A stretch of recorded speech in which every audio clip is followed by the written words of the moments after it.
Shall we start with a prayer, invoking God and the great gurus, and as we name them, visualize them at the spiritual eye, and know that in their omnipresence they are always with us.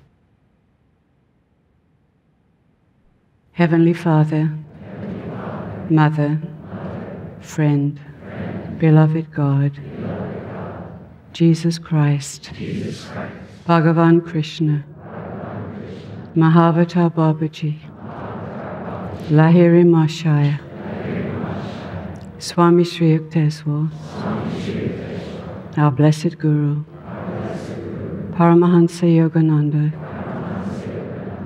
saints of all religions, we bow to you all. May thy love shine forever on the sanctuary of our devotion, and may we be able to awaken thy love in all hearts. Om. Peace. Amen.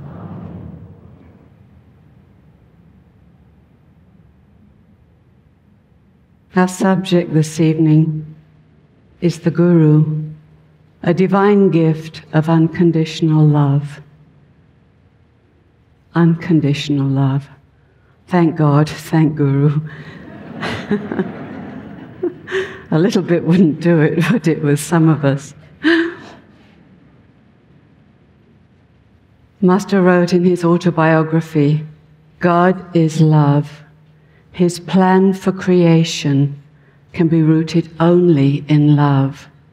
Every saint who has penetrated to the core of reality has testified that a divine universal plan exists and that it is beautiful and full of joy.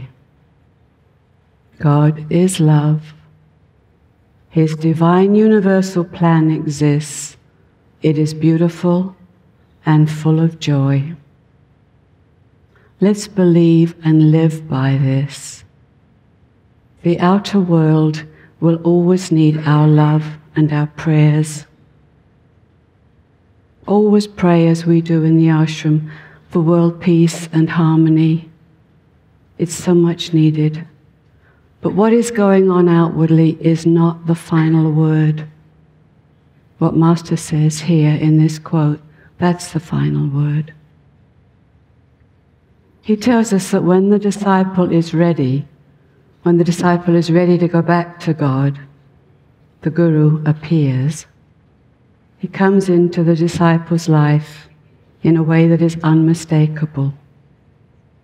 For many of us who've come since his Mahasamadhi, the first contact was with his autobiography, and that book changed our lives, didn't it? It changed our lives because it brought us into contact with one who is one with God. And he can therefore reveal God to us, even us. The highest type of spiritual teacher, one who ascended into spirit before and has come to earth this time free, what we call an avatar, a divine incarnation. They are beyond the limits of time and space. This means that Master's consciousness is omnipresent. He's aware of everything. It means that he's omnipotent. He can help us anywhere in any situation. He has power over the forces of this world. One of the direct disciples said to me years ago, each one of us has a living Guru by their side from the moment they read the autobiography, if that is what they want. And Master himself promised, and he could make such a promise because he had that divine consciousness. To those who think me near, I will be near. Now what he meant was, we would come to know that he was near, because in his omnipresence, he was always near, he is always near, but we will come to know that. Our second president, Rajarsi Janakananda, was the first one to call Paramahansaji a Prem avatar, meaning an avatar or an incarnation of divine love, a manifestation of God's divine love, one whose nature is predominantly love.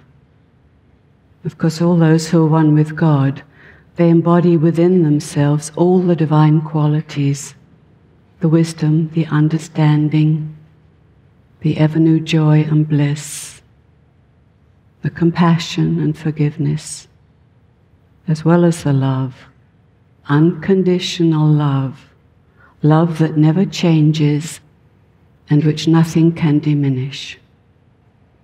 But one quality will tend to predominate in the personality. You probably find that happens with us too. Not always the best qualities, but as we evolve, it gets better. So wisdom often predominated in the nature of Swami Sri Yukteswarji, the Guru of our Guru. And in the same way, love predominated in Paramahansaji's nature, and it is his predominant quality now. It's been said that all of the Guru's training is really love, because it's based on love and its motive is love. Of course, sometimes that may seem to be somewhat disguised, but you have to remember its purpose is to make the disciples stronger spiritually, to make us free.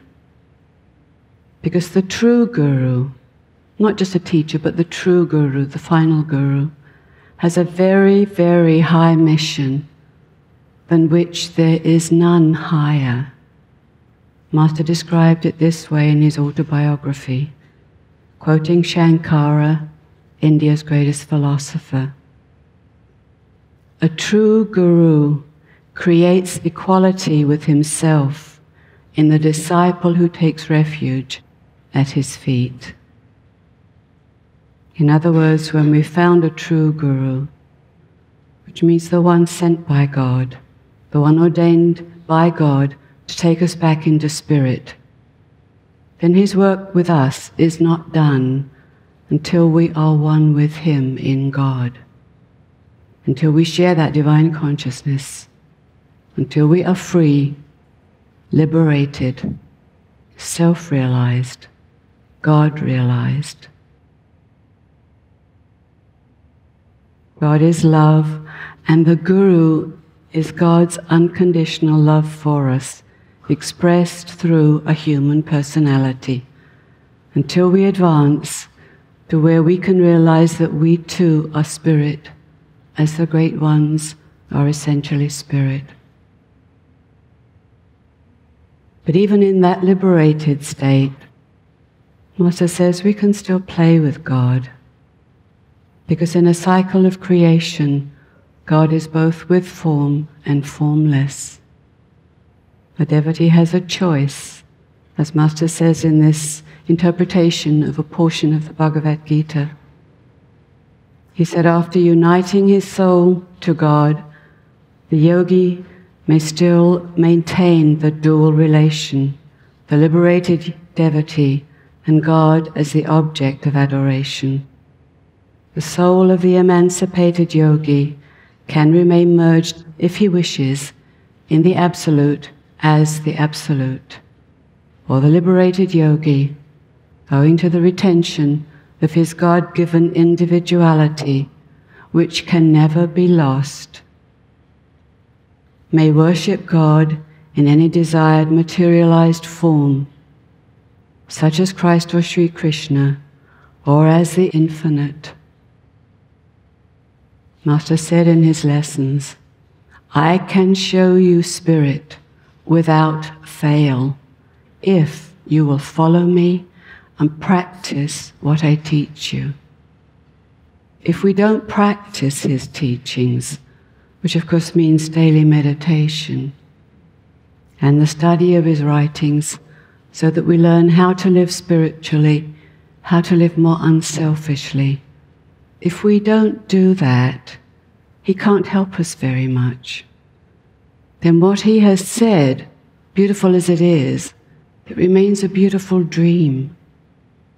It rests with us, you see, each one of us, to make God and Guru's ideal for us, you could say their dream for us, a reality. It takes our determination, our will, our willingness to change ourselves. And it is possible, he said, in one lifetime. Unfortunately, no one said it was easy. That's too bad, isn't it? Or that it was effortless. But it is the most worthwhile challenge we will ever overcome. If we try, Guruji takes 25% of our bad karma, and we're promised that 50% more will be removed by the grace of God. So we are left with just 25% of our accumulated bad karma of lifetimes. And that has to be worked out. And the working out of this is beneficial because by exercising our spiritual muscles, we grow stronger spiritually. Combine this with regular meditation, and we gradually become able to hold on to the effects of meditation, including the deeper effects of meditation, even during activity. Once the Guru accepts the disciple, and sometimes the recognition is instantaneous, because we've been with him before. But once he accepts us, then if we are willing, he takes over our lives.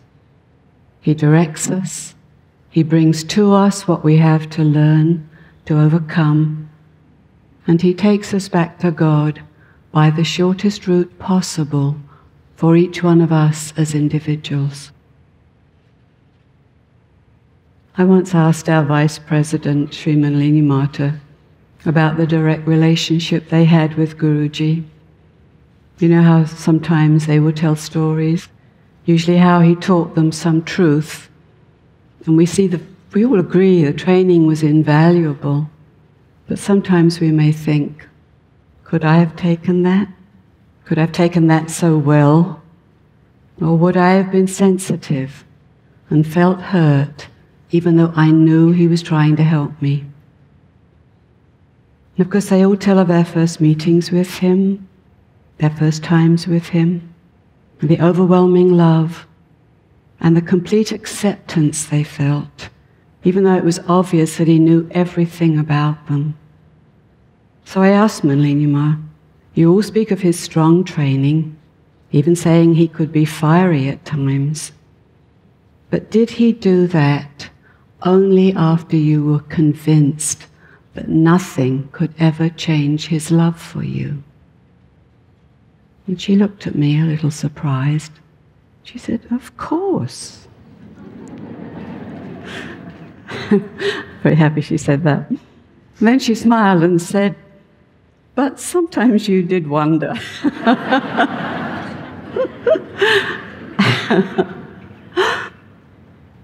Yogananda's was and is a mission of love on an individual basis, helping each disciple, each brother or sister who wants to go back to God and to be free forever.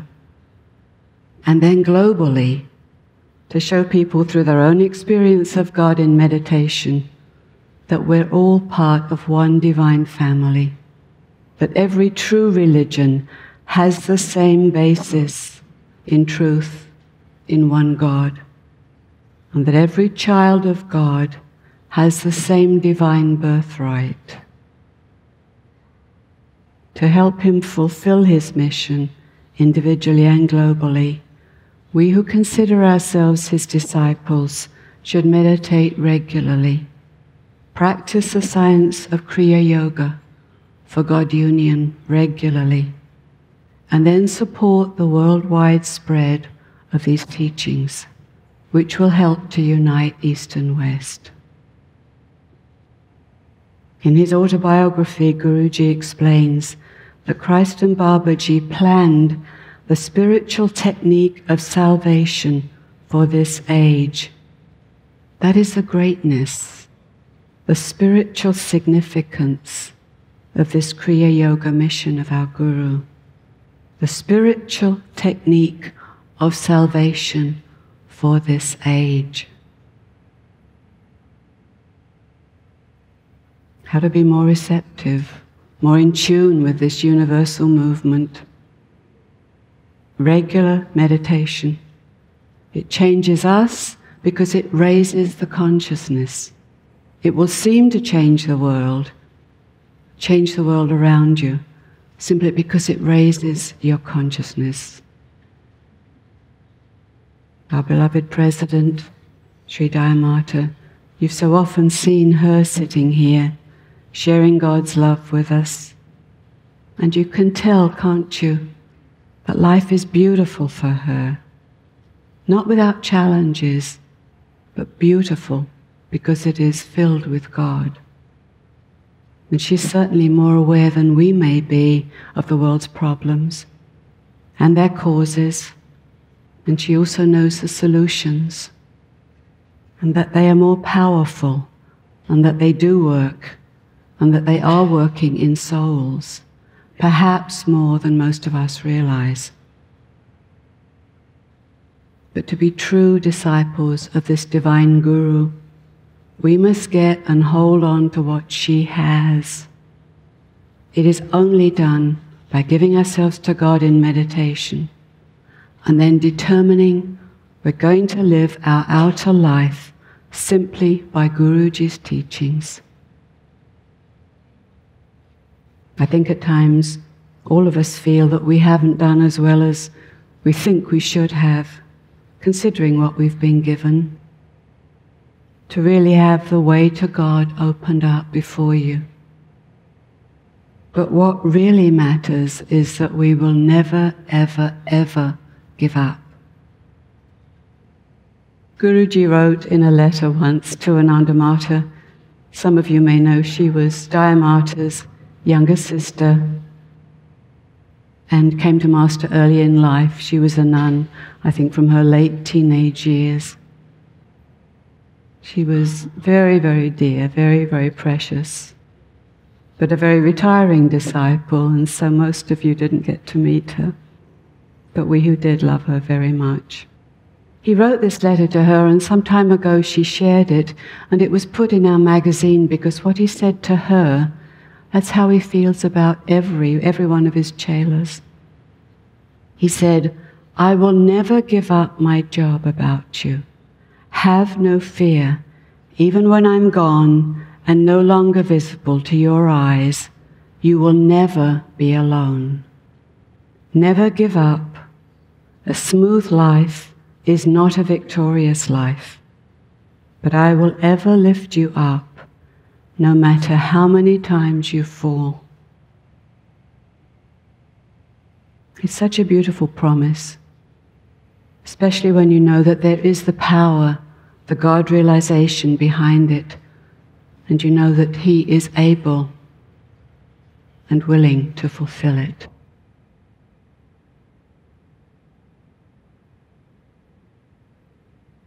Now, Master's path is not a circus. Don't seek or accept phenomena. And what does that mean? I would say anything that Master does not advocate, because in his lessons and books, he's given us a tremendous spectrum of positive spiritual experiences, of ways to be aware of and to commune with God, personal and impersonal, in form and formless, infinite. In his wonderful, and I really mean wonderful book, How You Can Talk with God, he says it's because we are divine, a part of Him, that we are unable to find lasting satisfaction in anything material. And then he says, If once you can get that response from God, you will never feel separated from Him again. The divine experience will always remain with you. He understands how human we are, how so much of the time we just need to be comforted. And again, he says in this book, it satisfies a deep need in our hearts to think that God may take a human form and come to us and talk with us. Study this book, I would say live it, until what it contains becomes your own experience, your life. You have to be very honest with Master. He knows your thoughts anyway. He won't interfere because he respects free will. But if you want his help, tell him. One devotee was very new on the path, had been reading about the spiritual eye. It was also new to him. He just said inwardly to Master, I just don't get it. You're going to have to show me. It was obvious to him that Master felt the spiritual eye was very important. He wanted to understand, but it was just beyond his comprehension. So this thought went around and around in his mind for some time, like an obsession. And then one day, there was suddenly this beautiful light in his forehead. He could see it all the time, even as he went about his daily occupation. He said it was beautiful, seemed benevolent, a blessing. It made him very peaceful. It stayed for 3 days. He was always aware of it. And while this continued, he said, it seemed that every contact he had with people was blessed with effortless harmony and understanding. Then it went away. Someone told him, you get a taste of what you can have, and then you have to work for it in order to have it permanently. Well, even a taste is worth it, isn't it?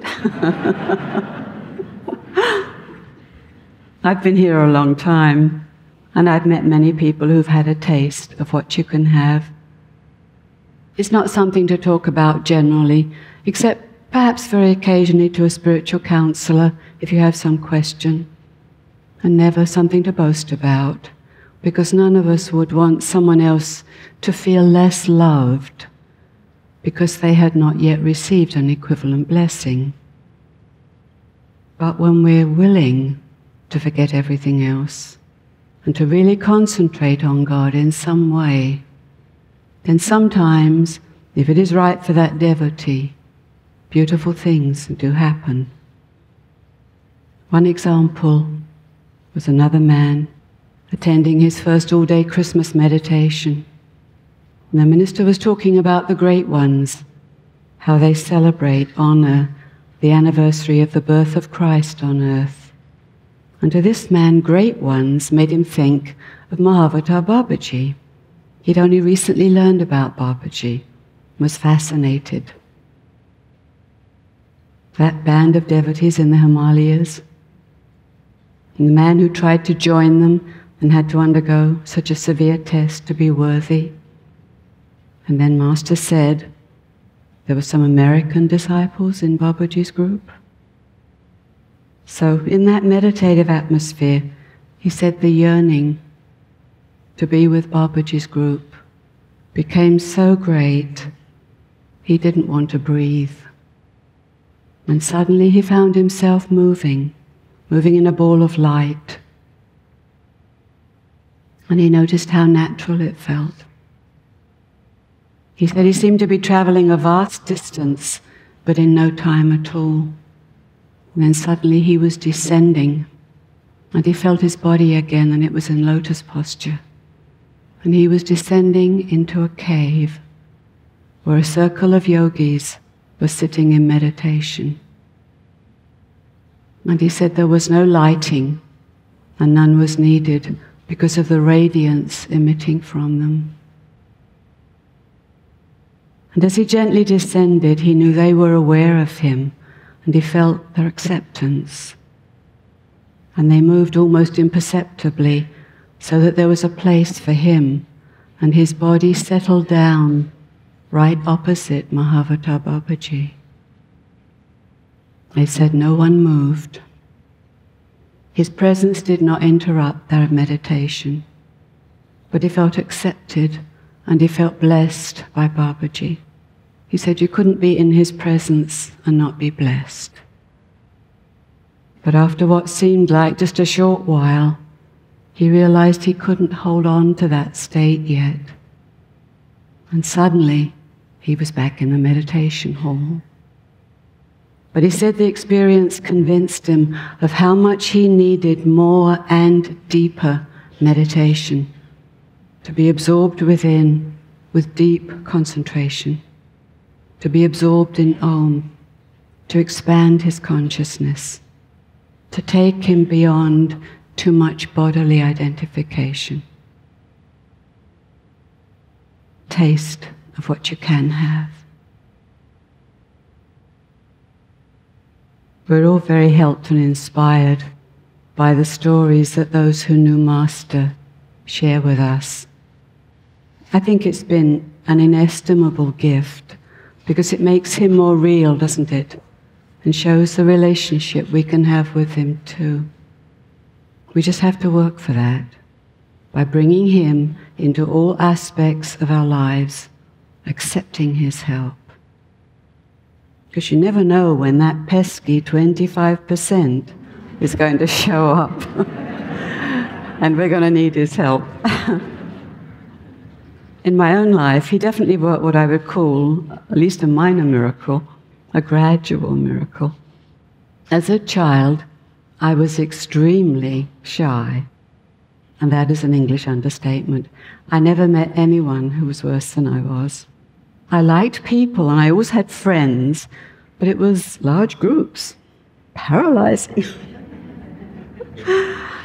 My first oral presentation was in, I think it was second grade. We had to learn a little poem and recite it in front of the class. And I worked very hard to memorize it. And then I was called, and as I got up to the front and saw the whole group, my mind went blank. So I closed my eyes. With my eyes closed, I recited the whole poem. And then, of course, when you're a small child, looked over to the teacher for her indication that I could go back to my seat. And she just mumbled something like, "Very nice, dear." But even though she had a strange expression on her face, even though I was a young child, I could see that she was wondering, what on earth is wrong with her? I went on through school, changing classes where possible, to avoid anything before an audience.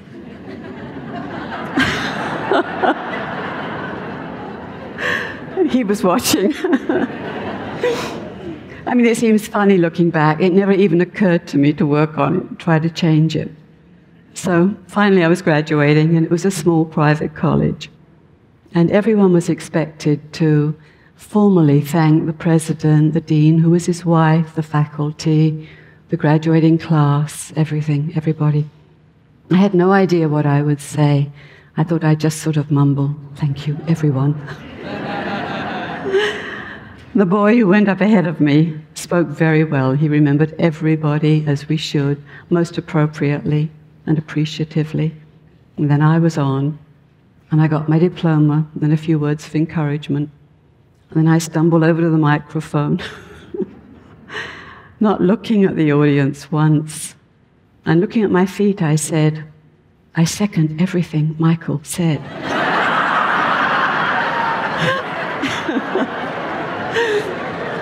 Well, that was good for me.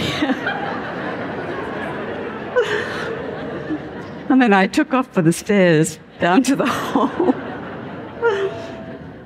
Afterwards, some of my friends, people who knew me well enough to tease me, said, "Nice talk, Pat." So life went on. I found the path and was accepted to enter the ashram. It was wonderful. I can just live with God.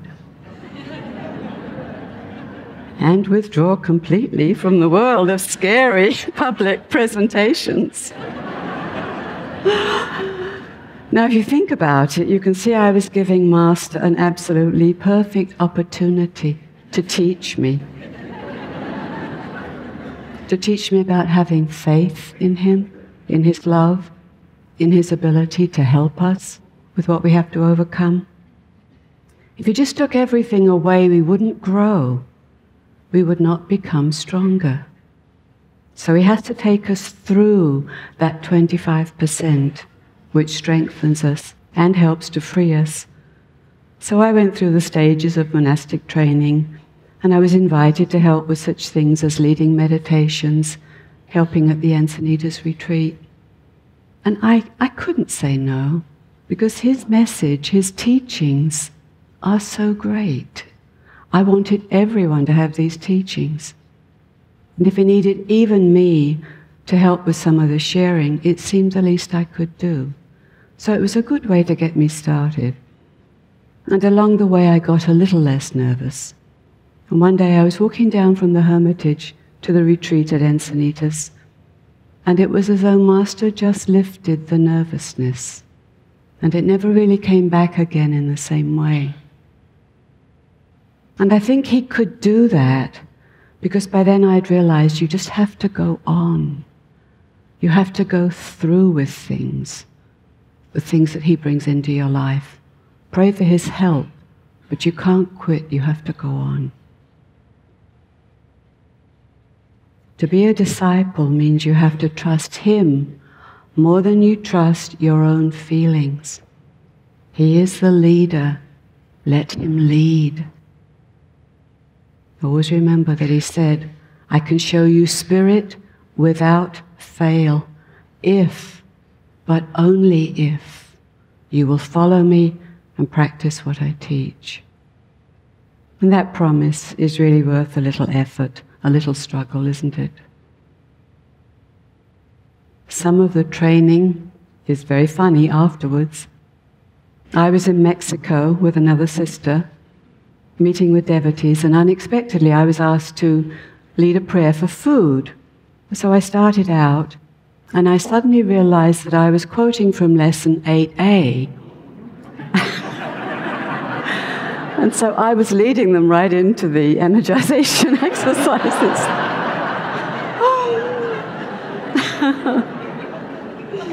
So I stopped speaking, and inwardly I said, Master, help. And then the second half of his prayer for food sort of floated into my consciousness. So I went on with that. And afterwards I said to the other nun, I really goofed. And she said, oh, I don't think anyone noticed. She said it just seemed a devotional pause in the middle. I have to tell you, the nuns are very kind. They get that from Master and from Ma. And finally came convocation assignments. And down here, right from the beginning, it was always such a family reunion. You know, it's not a crowd, it's a family. You make us all feel so welcome. And then it becomes more and more a privilege and a pleasure to be with you and to try to share what is most beautiful, most liberating in Master's teachings. And now looking back, I wonder why I was ever so nervous. And I see that if you allow your thoughts to remain on yourself, what you feel and what you think you want to do, you can miss half the joy in life. Whatever our need, whatever our fear, he will help us with it if we let him. And the way to let him is to ask him, and then to follow and practice what he teaches. And then he will minimize the problem. And if you persevere, you will find you have overcome with his help. And with much less suffering than you might have imagined would have been involved. And you see, that too is the Guru's love.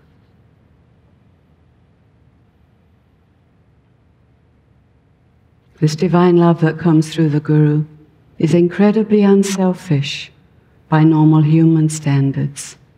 So often with human love, the loved one wants you to love only them.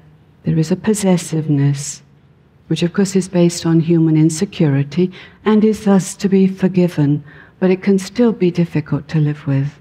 Divine love is always giving and wants only what is right, what is highest for you.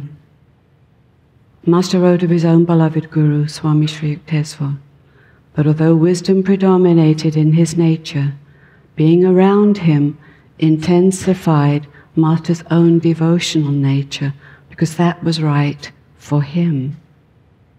He wrote of Sri Yukteswarji's great unselfishness, that he was not trying to hold Master's love for himself, but that he wanted me to be with the Divine Mother, for whom my heart yearned. He said, I never imagined anyone could be so interested in me. He loved me for myself. He wanted perfection for me. He wanted me to be supremely happy. That was his happiness. He wanted me to know God, to be with the Divine Mother for whom my heart longed. When you find love at that level, that is God. The Master's love for each chela has that same quality.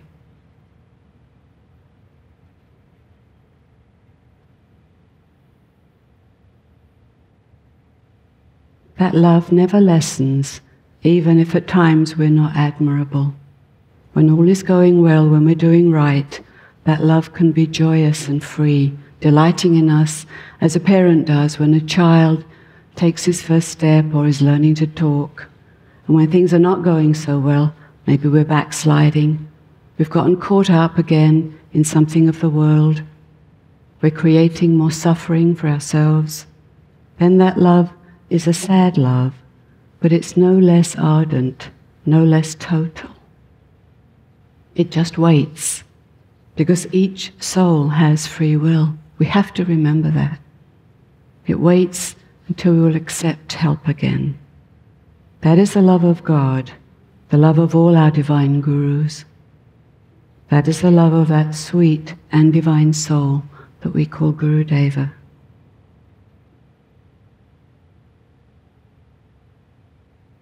How to respond to such love?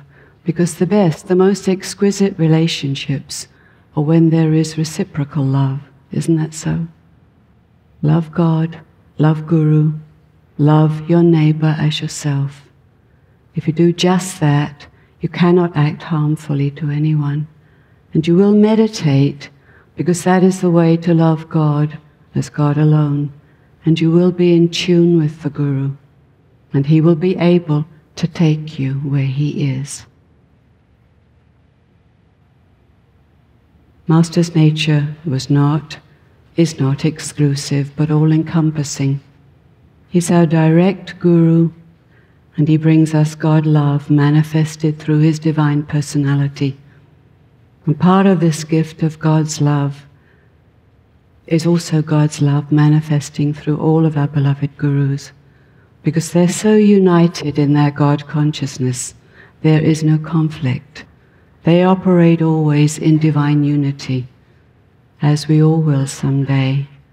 And I think we come close to that at Combo, don't you? Some years ago, a devotee came, from England actually, asking to receive Kriya at convocation. I was assigned to speak to him. He was a very sweet devotee, very sincere. He'd been on the path many years, but somehow never felt quite worthy of Kriya. Some souls, some humble souls are like that. They have such an awareness of how great Guruji is and how sublime is the gift of Kriya that they humbly hold back. And that was the case with this devotee. But some years previously, Lahiri Mahashaya had appeared to him in a very vivid dream and told him he should be practicing Kriya, and also told him how to do it. But still the man's humility kept him back, because he knew how we normally apply for and receive Kriya. Had he been mistaken? Had his desire created that dream? He continued to wait, meanwhile always regular with meditation.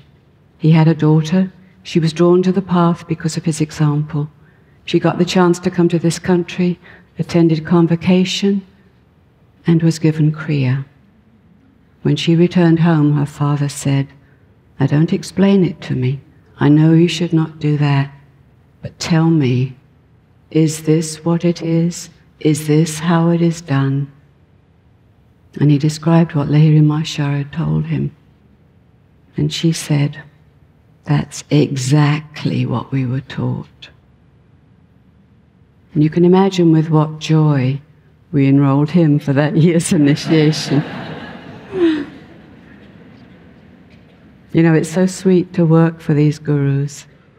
They often make you feel you're working with them rather than for them, because they have no ego. Always working in unity, encouraging us to do the same.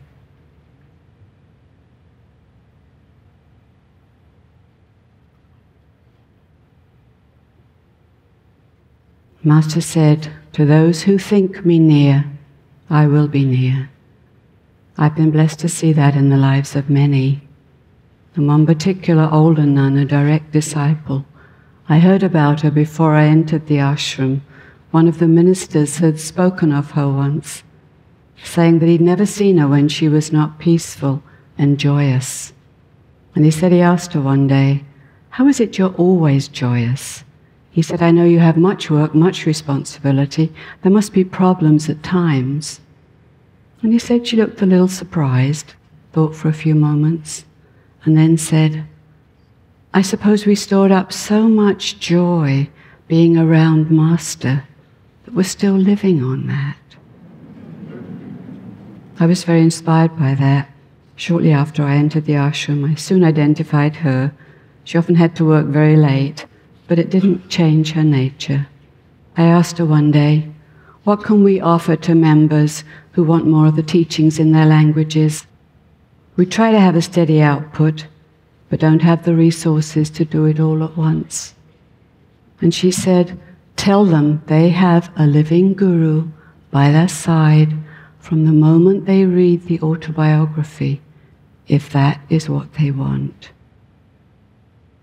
It was really that simple for her. She believed her guru, she trusted him, she lived by what he taught. A few years ago, she was experiencing her final illness. She was very weak, and we weren't expecting her to be with us much longer. A nurse was sitting beside her bedside during the night, and one morning the nurse told some of us, "Someone came to see her in the night." The nurse was not a member. She said, "I think it was your founder. He had long dark hair, an orange robe, and most beautiful eyes."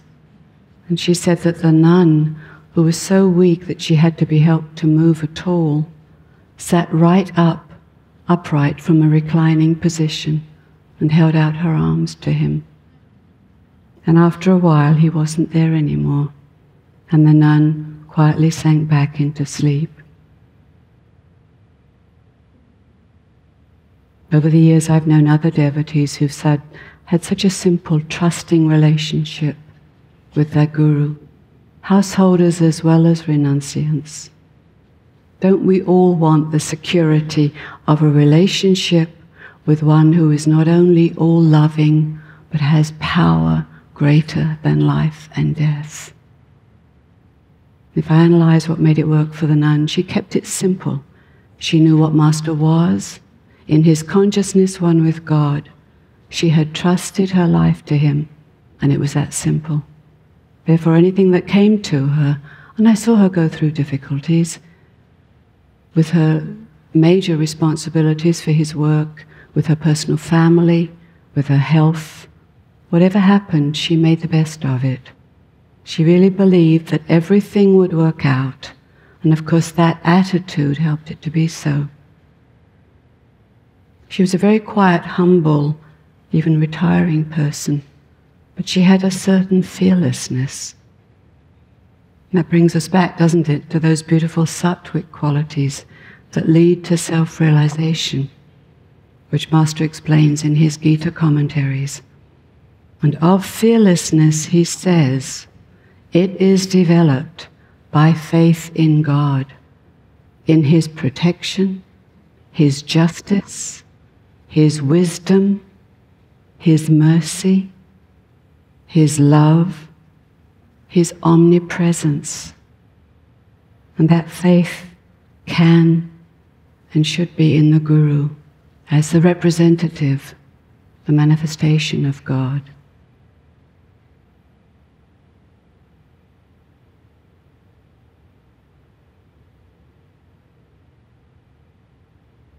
If you knew, each one of you, how much you are loved, how much you are cherished, one day he will break your heart with his love for you. He will break your heart with his love for you. And overwhelmed, you may say to him, you're a fool. You're a fool to love me this much.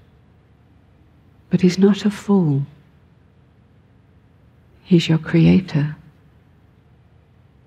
He's your eternal love. He is your destiny. Each one of us is loved as though he or she were the only one. Master said, with God, each one is the favorite. You are cherished, each one of you. You are the reason Christ came on earth.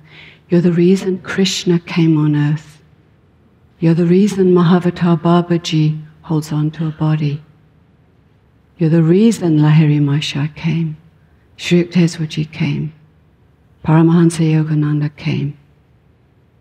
That determination to help is in all of them. That's their nature. And one day we will choose to be like them, and it will be our nature too.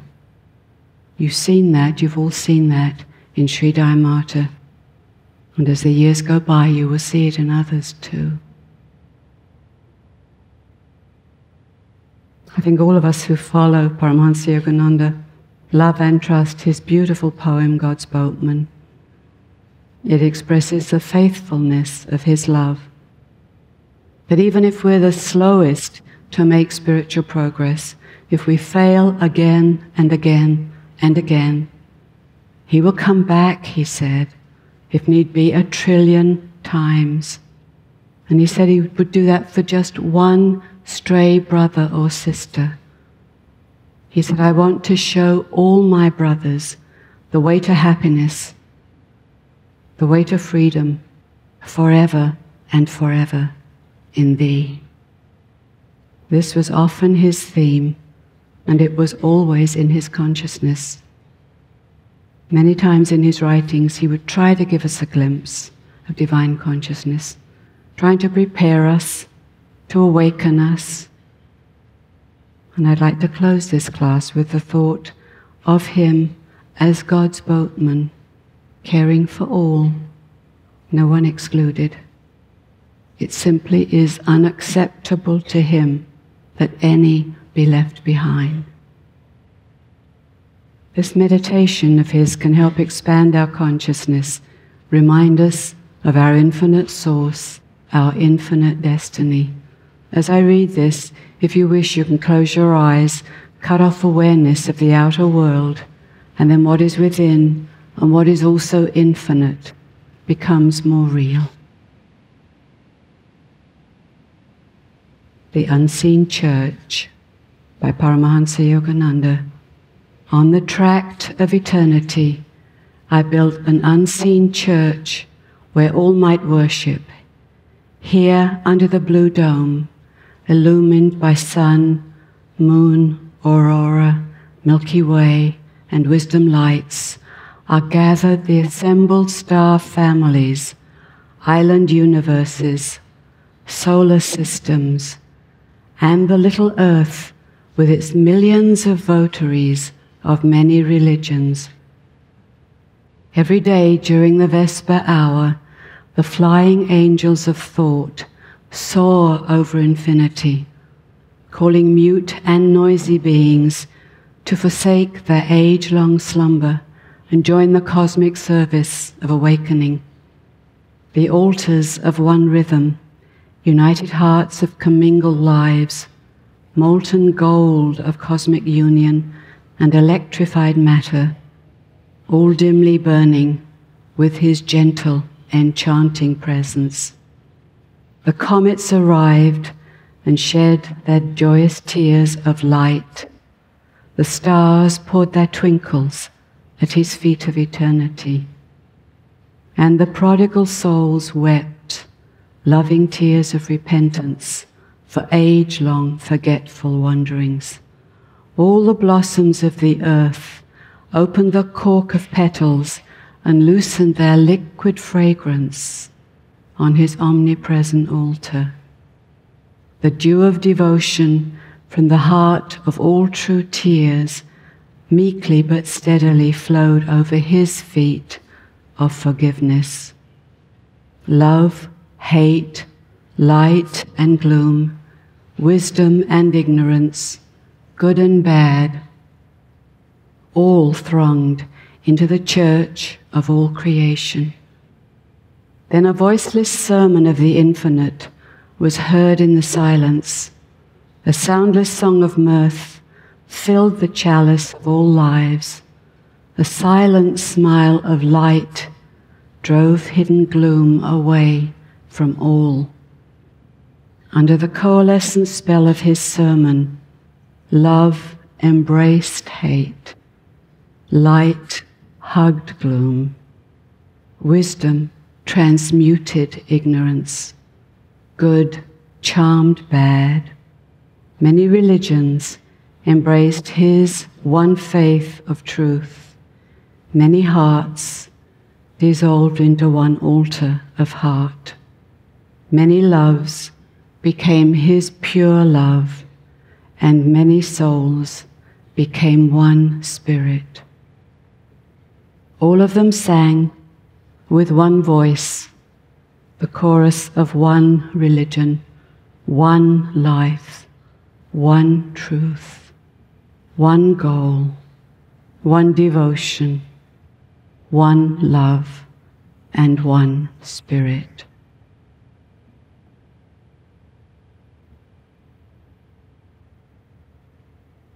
Just a final thought with Master. Even when I'm gone, my help will always be given to true devotees all over the world if they keep in tune. Never think for a moment that when I'm physically absent from you all, I am not otherwise with you. I should be just as deeply concerned for your spiritual welfare when I'm no longer in this body as I am now. I shall always be watching over each one of you, and whenever a true devotee thinks of me, in the silent depths of his soul, he will know that I am near. Whenever a true devotee thinks of me, in the silent depths of his soul, he will know that I am near.